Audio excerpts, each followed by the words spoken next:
해질 무렵 창가에 앉아 바라보는 노을은 참 아름답습니다. 하지만 그 고요한 순간에도 우리의 마음은 왜 이리 분주할까요? 지난날의 후회와 내일에 대한 걱정이 마치 밀물처럼 밀려옵니다. 때로는 이불 속에서 뒤척이다 새벽을 맞이하기도 하고 문득 찾아오는 불안감에 가슴이 답답해지기도 합니다. 여러분도 이런 경험이 있으시죠? 오늘은 그런 여러분의 마음에 작은 위로가 되고 싶습니다. 영상을 시작하기 전에 잠시 말씀드립니다. 구독과 좋아요는 무료입니다. 여러분의 작은 관심이 더 좋은 콘텐츠를 만드는 힘이 됩니다. 요즘 세상이 참 빠르게 변화하고 있습니다. 디지털 기술은 하루가 다르게 발전하고 TV나 스마트폰에서는 끊임없이 걱정되는 뉴스들이 쏟아져 나옵니다. 물가는 계속 오르고 기후 변화로 날씨도 예측하기 어려워졌습니다.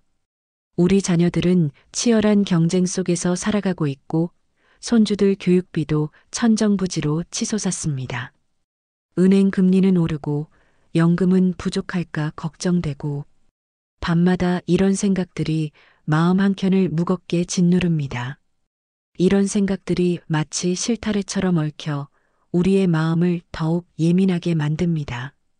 하지만 여러분, 이런 마음의 불안과 예민함은 어제 오늘의 일이 아닙니다. 수천 년 전부터 인류의 위대한 스승들은 이미 이런 인간의 고민을 깊이 이해하고 그것을 다스리는 지혜를 전해주셨습니다. 부처님의 가르침과 동서양의 철학자들이 남긴 지혜는 지금 이 순간에도 우리에게 큰 위로가 됩니다. 오늘 이 시간 우리 함께 마음의 평화를 찾는 여정을 떠나보시겠습니까? 잠시 깊은 숨을 들이마시고 내쉬면서 지금부터 나누고자 하는 5가지 소중한 지혜에 귀 기울여 주시기 바랍니다. 첫 번째로 나누고 싶은 이야기는 우리 마음속 생각들을 다스리는 방법입니다. 가만히 앉아 있어도 수십, 수백 가지 생각이 물결처럼 밀려오는 걸 느끼시나요? 부처님께서는 이런 말씀을 하셨습니다. 마음은 길들여지지 않으면 고통을 만들고 다스리면 평온을 준다. 또한 모든 생각은 구름과 같다고 하셨습니다. 구름이 때론 무겁게, 때론 가볍게 하늘을 떠다니다 결국 흘러가듯 우리의 생각도 그렇게 흘러가게 두어야 한다는 것이지요. 밤마다 이런 경험하시지 않나요?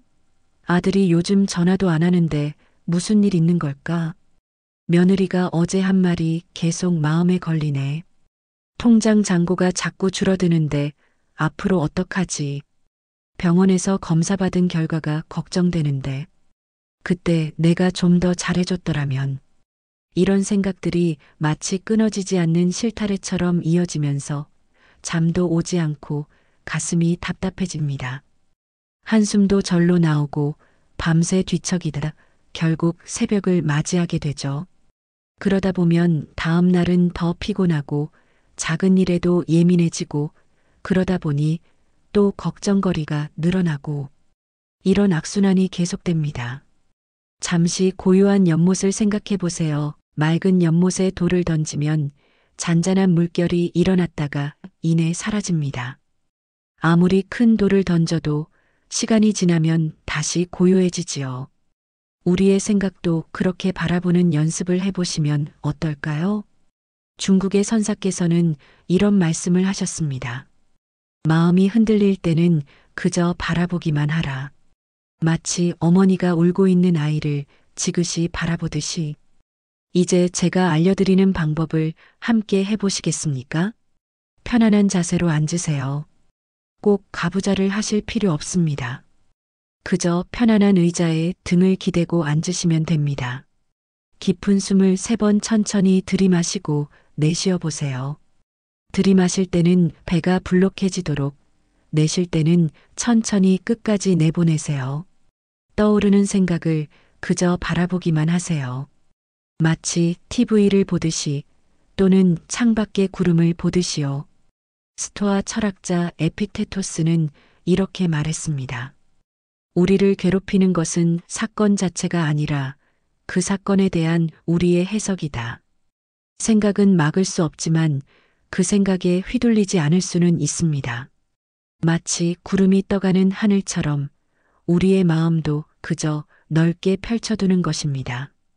실제로 우리가 걱정하는 일의 대부분은 일어나지 않습니다. 설사 일어난다 해도 걱정한 것만큼 나쁘지 않은 경우가 많죠. 오늘 밤 걱정되는 생각이 찾아오거든 잠시 창밖을 바라보세요. 저 하늘의 구름처럼 그 생각도 결국 지나가리라 믿어보세요. 그리고 내일 아침 떠오르는 태양과 함께 새로운 마음으로 시작해 보세요. 그것이 바로 부처님께서 말씀하신 마음을 다스리는 지혜의 시작입니다. 이제 두 번째로 나누고 싶은 이야기는 지금 이 순간에 관한 것입니다. 아침에 눈을 뜨면 가장 먼저 무슨 생각을 하시나요? 어제 며느리에게 했던 말이 너무 강했나? 요즘 며느리가 예민하다는데 괜한 이야기를 해서 아들이랑 싸우지는 않을까? 다음 달 병원비는 어떻게 마련하지? 보험료도 오르고 큰 아들이 사업한다고 했는데 실패하면 어쩌나? 막내딸은 이혼한다고 하고 내가 뭘 잘못했나? 이렇게 우리의 마음은 늘 과거와 미래 사이를 헤매고 있습니다. 마치 시계추처럼 과거의 후회와 미래의 걱정 사이를 끊임없이 오가고 있지요. 얼마 전 우리 동네 할머니가 들려주신 이야기가 있습니다. 지난주 손주가 놀러 왔는데 그 애가 스마트폰만 보는 게 걱정돼서 잔소리를 했어요. 그랬더니 손주가 얼굴을 찌푸리더라고요. 그날 저녁 문득 깨달았어요. 이쁜 손주를 앞에 놓고 걱정, 잔소리만 하다가 내가 손주와 함께 있는 귀한 시간에 괜한 걱정만 하고 있었다는 것을요. 부처님께서는 이런 말씀을 하셨습니다. 과거에 집착하지 말고 미래를 걱정하지 말라. 과거는 이미 지나갔고 미래는 아직 오지 않았다. 현재의 순간을 있는 그대로 바라보는 것, 그것이 지혜로운 자의 삶이다. 잠시 우리 주변을 둘러볼까요? 창밖 나뭇가지에 앉은 저 새 한 마리, 창문을 스치는 바람 소리, 옆집 아이들의 제잘거리는 소리, 지금 이 순간 여러분의 고요한 숨소리. 우리는 이런 순간들을 그냥 지나치며 살고 있습니다. 봄에는 벚꽃을 보면서도 장마 걱정을, 가을 단풍을 보면서도 추운 겨울 걱정을 합니다. 자녀들이 찾아왔을 때도 함께 있는 시간을 즐기기보다는 그들의 미래를 걱정하느라 정작 지금의 소중한 순간을 놓치고 있지요. 제가 며칠 전 시장에서 만난 한 할아버지는 이런 말씀을 하셨습니다. 예전엔 은퇴 후 여행도 가고 취미 생활도 하고 싶었는데 자꾸 미루다 보니 어느새 건강이 나빠져서 못하게 됐어요. 지금 할 수 있는 일들, 지금 누릴 수 있는 것들이 얼마나 소중한지 이제야 알겠어요. 스토아 철학자 마르쿠스 아우렐리우스는 이렇게 말했습니다. 한 번의 한순간만 살아라. 나머지는 아직 오지 않았거나 이미 지나갔다. 지금 이 순간을 느끼는 작은 실천을 해보세요. 하루에 3번 잠시 멈추어 보세요. 아침 식사할 때 따뜻한 밥 한 숟가락의 맛을 천천히 느껴보세요. 낮에 산책할 때 발바닥에 전해지는 땅의 감촉을 느껴보세요. 저녁에 TV 보기 전 창밖 하늘의 색깔을 바라보세요. 특히 불안한 마음이 들 때면 이렇게 해보세요. 지금 이 순간 나는 안전하다. 지금 이 순간 나는 숨을 쉬고 있다. 지금 이 순간 이것 하나만 하면 된다. 여러분, 우리의 인생은 바로 이런 지금이라는 순간들의 모음입니다. 손주가 뛰어와서 안기는 그 순간, 자녀들과 함께하는 식사 시간, 오랜 친구와 나누는 따뜻한 차 한 잔의 시간, 매일 아침 창가에 걸리는 햇살. 이런 순간들이 모여 우리의 삶이 됩니다.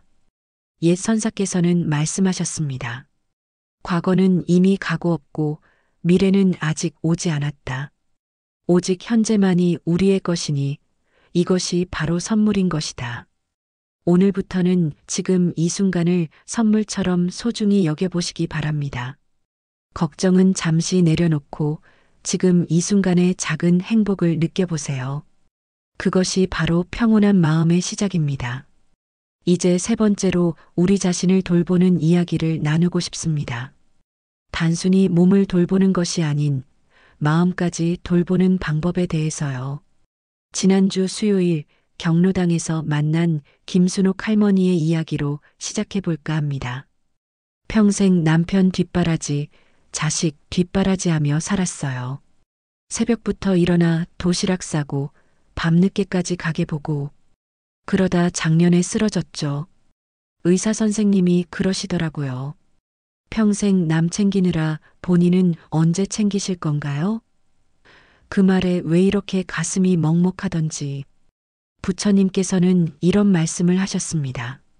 자신을 사랑하는 사람만이 다른 이도 진정으로 사랑할 수 있다. 등불이 기름이 마르면 꺼지듯 자신을 돌보지 않으면 다른 이도 돌볼 수 없다.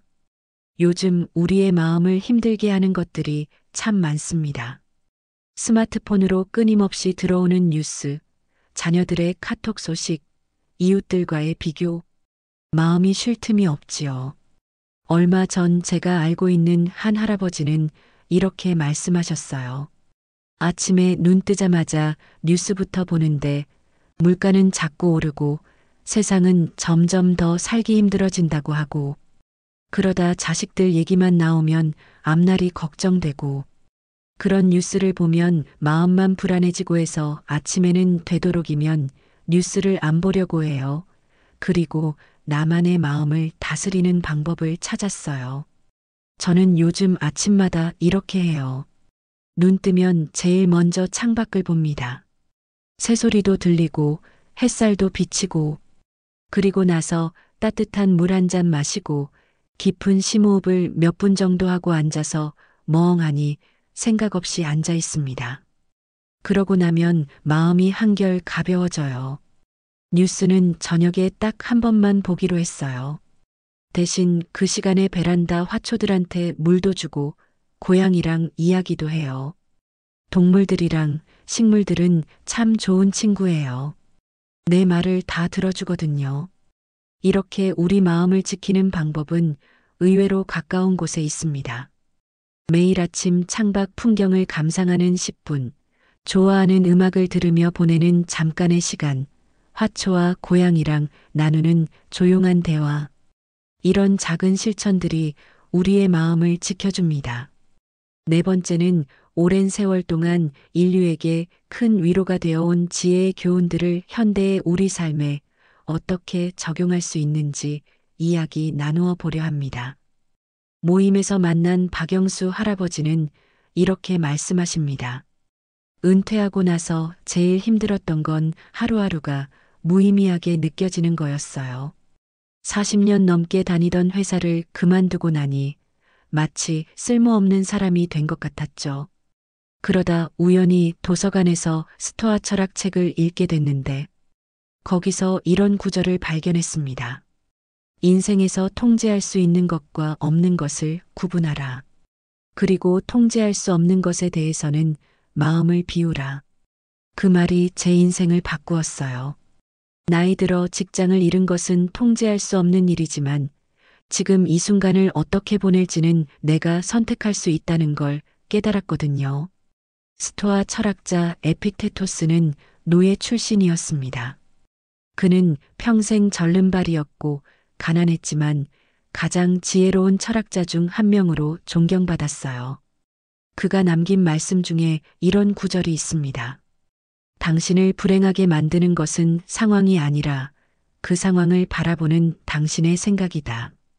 우리 동네 이정숙 할머니는 얼마 전 이런 말씀을 하셨어요. 큰 며느리가 이혼한다고 했을 때 한동안 잠도 못 자고 끙끙 앓았어요. 남들은 뭐라고 할까? 손주들은 어쩌나? 그러다 문득 스님 말씀이 생각났어요. 모든 것은 흐르는 물처럼 변한다고 하셨거든요. 그 말씀을 떠올리면서 마음을 달래보니 조금씩 편안해지더라고요. 이제는 오히려 며느리가 새 삶을 시작할 수 있어 다행이라는 생각도 들어요. 부처님께서도 이런 말씀을 하셨습니다. 집착하면 고통이 생기고 내려놓으면 평화가 찾아온다. 이 말씀은 우리의 일상에서 이렇게 적용해 볼 수 있습니다. 아침에 일어나 거울을 보며 흰 머리가 늘어난 것을 발견했을 때, 자녀들이 명절에 찾아오지 못한다고 했을 때, 오랫동안 아끼던 물건이 망가졌을 때, 이런 순간마다 우리는 선택할 수 있습니다. 그 일에 집착하여 괴로워할 것인가, 아니면 그저 삶의 자연스러운 흐름으로 받아들일 것인가. 공자께서는 이런 말씀을 하셨죠. 아침에 도를 깨달으면 저녁에 죽어도 여한이 없다. 여기서 도를 깨닫는다는 것은 거창한 것이 아닙니다. 매 순간 우리가 마주하는 상황을 있는 그대로 받아들이고 그 속에서 작은 지혜를 발견하는 것이지요.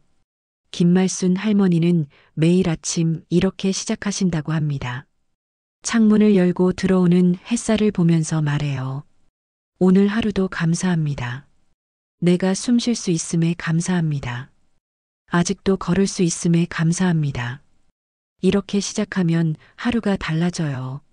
철학자들은 우리에게 이런 가르침도 남겼습니다. 현재에 충실하라. 작은 것에서 기쁨을 찾으라. 자신의 한계를 받아들이되 그 안에서 최선을 다하라. 이런 가르침들은 수천 년이 지난 지금도 여전히 우리 삶에 큰 지혜가 됩니다.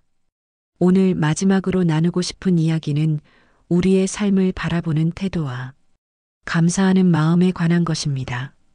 특히 우리 나이가 되면 더욱 와닿는 철학적 가르침들이 있습니다. 노자의 말씀 중에 이런 구절이 있죠. 가장 부드러운 것이 가장 강한 것을 이긴다. 물처럼 살아라. 우리 동네 최병철 할아버지는 이 가르침을 이렇게 실천하고 계십니다. 예전엔 자식들이 내 뜻대로 안 된다고 화도 내고 속상해했어요.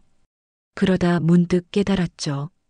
물은 바위를 만나면 돌아가고 웅덩이를 만나면 채워주고 그렇게 자연스럽게 흘러가듯이 나도 세상을 그렇게 받아들이기로 했어요.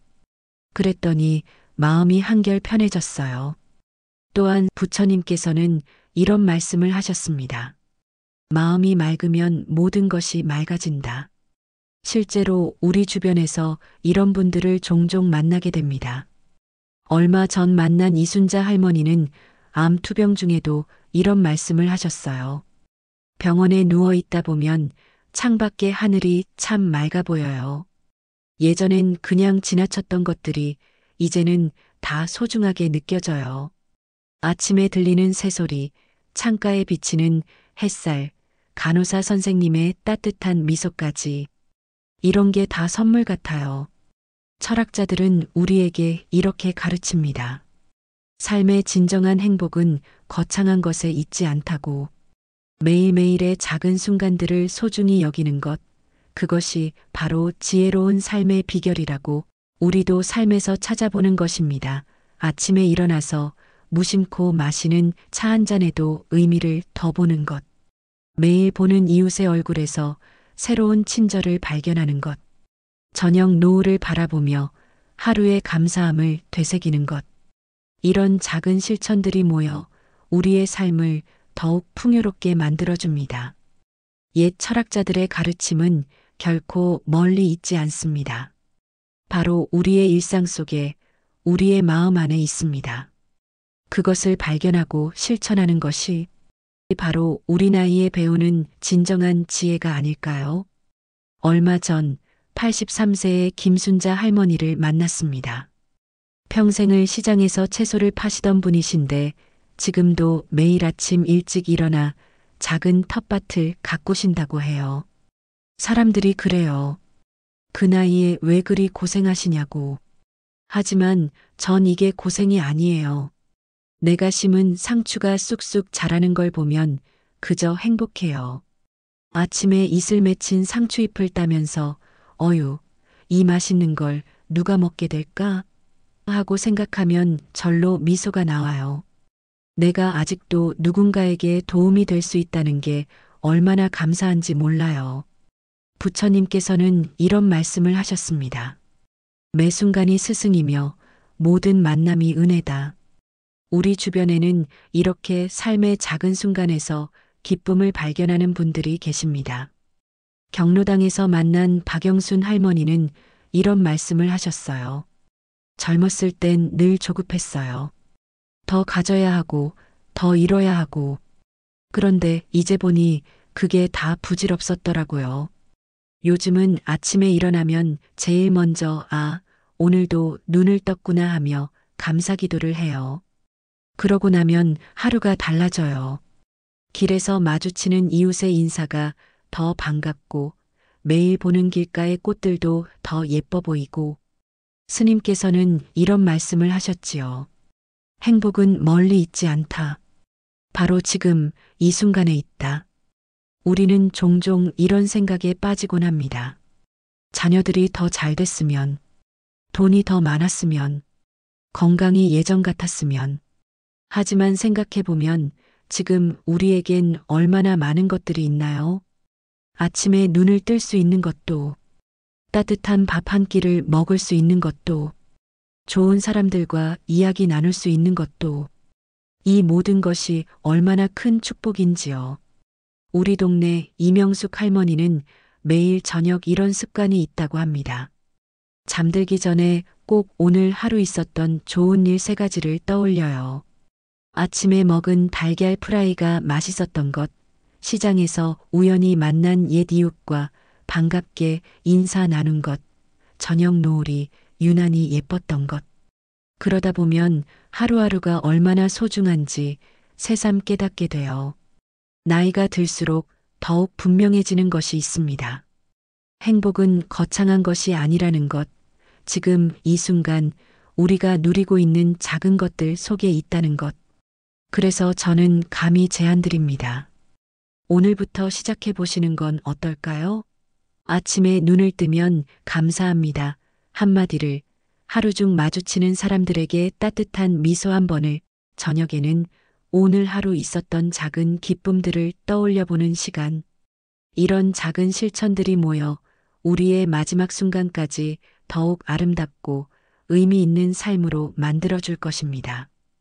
특히 우리 나이가 되면 비교라는 것이 삶을 많이 힘들게 합니다. 얼마 전 만난 장미자 할머니는 이런 고백을 하셨어요. 친구들 만나면 자꾸 비교하게 되더라고요. 누구네 아들은 대기업 임원이 됐다더라. 누구네 손주는 의대에 갔다더라. 그런 이야기를 들을 때마다 마음이 무거웠어요. 그러다 우연히 절에 다녀왔는데 스님께서 이런 말씀을 하시더라고요. 남의 장미꽃만 보지 말고 내 뜰의 민들레도 보라고. 그 말씀을 듣는 순간 눈물이 났어요. 그동안 제가 가진 것들은 보지 못하고 남의 것만 부러워했던 거죠. 이제는 달라졌어요. 매일 아침 작은 것부터 감사의 길을 쓰기 시작했거든요. 장미자 할머니의 일기장 한 페이지를 함께 들여다볼까요? 오늘의 감사일기. 아침 일찍 일어나 베란다에서 본 하늘이 참 예뻤다. 막내 손주가 전화해서 할머니 사랑해요라고 한마디를 해줬다. 시장 가는 길에 만난 옆집 할머니가 내 팔짱을 끼고 같이 걸어주었다. 오늘도 내 발로 걸어 다닐 수 있어 감사하다. 저녁밥을 혼자 먹어도 맛있게 먹을 수 있어 감사하다. 또 다른 분은 이런 말씀을 하셨습니다. 젊었을 땐 뭐든 완벽해야 한다고 생각했어요. 집안일도, 자녀 교육도, 시부모 공양도. 그런데 이제 보니 그게 다 욕심이었더라고요. 불완전해도 괜찮아요. 실수해도 괜찮아요. 그게 사람 사는 거더라고요. 이제 우리에게 필요한 것은 비교가 아닌 감사, 완벽이 아닌 있는 그대로의 수용, 불만이 아닌 감동을 찾는 눈이 아닐까요? 우리 동네 이종필 할아버지는 매일 아침 이런 습관이 있다고 합니다. 아침에 일어나면 제일 먼저 거울을 봐요. 그리고 이렇게 말해요. 고마워요. 오늘도 눈을 뜨게 해주셔서 고마워요. 아직도 걸을 수 있게 해주셔서 고마워요. 맛있는 음식을 먹을 수 있어서 고마워요. 좋은 사람들과 함께 할 수 있어서. 작년에 큰 수술을 하신 최옥순 할머니의 이야기도 들려드리고 싶습니다. 병원 침대에 누워 있을 때 처음으로 깨달았어요. 평소에 얼마나 많은 것들을 당연하게 여겼는지. 이제는 아침에 혼자서 화장실 갈 수 있다는 것만으로도 감사해요. 내 손으로 밥 한 숟가락 뜰 수 있다는 것만으로도 기쁘고요. 예전에는 불평불만이 많았는데 이제는 모든 게 다 선물처럼 느껴져요. 그렇습니다. 우리의 삶은 선물입니다. 매 순간이 기적입니다. 숨을 쉴 수 있다는 것, 걸을 수 있다는 것, 볼 수 있고 들을 수 있다는 것. 83세의 김영자 할머니는 매일 저녁 이런 의식을 가지신다고 합니다. 저녁 식사 후에는 꼭 창가에 앉아요. 하늘도 보고 지나가는 사람들도 보고. 그러다 문득 떠올라요. 내가 이렇게 오래 살면서 얼마나 많은 것들을 보고 경험했는지. 젊었을 때는 미처 몰랐던 삶의 아름다움을 이제야 알 것 같아요. 부처님께서는 말씀하셨습니다. 한순간 한순간이 영원한 것처럼 소중하게 살아라. 우리도 한번 생각해 볼까요? 지금 이 순간 우리가 가진 것들을 따뜻한 잠자리, 하루 세끼 식사, 마음을 나눌 수 있는 친구들, 가끔 걸려오는 자녀들의 전화, 손주들의 제잘거리는 목소리, 아직도 새로운 것을 배울 수 있는 기회, 봄이면 찾아오는 꽃들, 가을이면 물드는 단풍, 이 모든 것이 우리에게 주어진 특별한 선물이 아닐까요? 박수연 할머니는 이런 말씀을 하셨습니다. 요즘은 아침마다 일기를 써요. 큰 일이 아니어도 좋아요. 오늘 본 예쁜 꽃, 이웃과 나눈 따뜻한 인사, 맛있게 먹은 점심.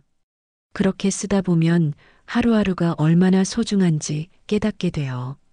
그리고 저녁에 일기를 다시 읽어보면 그날 하루가 얼마나 은혜로웠는지 새삼 감사하게 돼요. 이처럼 감사하는 마음으로 살다 보면 우리의 삶은 더욱 풍요로워집니다. 불평의 눈으로 보면 부족한 것 투성이지만 감사의 눈으로 보면 모든 것이 선물이 됩니다. 사랑하는 여러분, 오늘 우리가 함께 나눈 이야기들이 여러분의 마음에 작은 위로가 되었기를 바랍니다. 우리는 참 많은 것을 견디며 살아왔습니다. 경제적 어려움 속에서도 가족을 부양해야 했고 아이들을 키우며 많은 고비를 넘겨왔습니다. 그 모든 것을 이겨내며 여기까지 왔습니다. 그러니 이제는 우리 자신을 더 아끼고 사랑해도 좋지 않을까요? 우리의 주름진 손을 한번 바라봐 주세요. 이 손으로 얼마나 많은 일을 해왔습니까? 아이들의 도시락을 싸고 시장에서 더 싼 물건을 고르고 아픈 가족을 간호하고 이제는 이 손을 잠시 쉬게 해주세요. 우리의 지친 마음도 한번 어루만져 주세요. 늘 남을 위해 살아온 당신, 이제는 당신을 위해 살아도 됩니다. 완벽하지 않아도 좋습니다. 모든 걸 해내지 않아도 됩니다. 지금 이대로 충분합니다. 여러분, 우리는 이제 인생이라는 책의 후반부를 살고 있습니다. 하지만 아시지 않나요? 책은 늘 마지막 장이 가장 아름답습니다. 매일 아침 눈을 뜨는 것도 축복입니다. 창밖에서 들리는 새소리도 선물입니다. 손주의 전화 한 통도 기적입니다. 이웃과 나누는 따뜻한 인사도 은혜입니다. 부처님께서 말씀하셨습니다.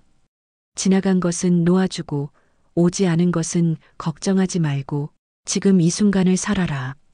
이제 우리 함께 약속해 주세요. 오늘부터는 나를 더 사랑하기로, 작은 일상의 기쁨을 더 느끼기로, 감사의 마음을 더 키우기로. 그리고 기억하세요. 당신은 지금도 충분히 아름답습니다. 당신의 인생은 지금도 빛나고 있습니다. 당신의 존재 자체가 이미 큰 축복입니다. 우리 동네 김순자 할머니는 얼마 전 이런 말씀을 하셨어요. 젊었을 때는 행복이 뭔지 몰랐어요. 큰 집에 살아야 행복하고 돈이 많아야 행복한 줄 알았죠.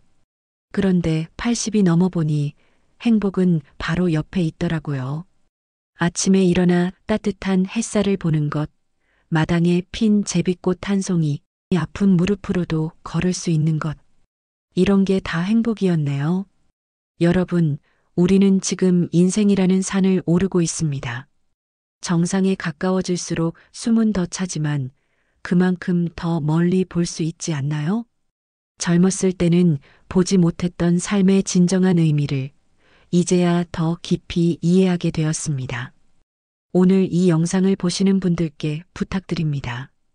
이 영상이 도움이 되셨다면 여러분의 좋아요와 구독이 큰 힘이 됩니다. 더 많은 분들과 이 깊은 삶의 지혜를 나누고 싶습니다. 댓글창에 여러분의 이야기를 들려주세요. 요즘 가장 행복한 순간은 언제인가요? 하루 중 가장 감사한 것은 무엇인가요?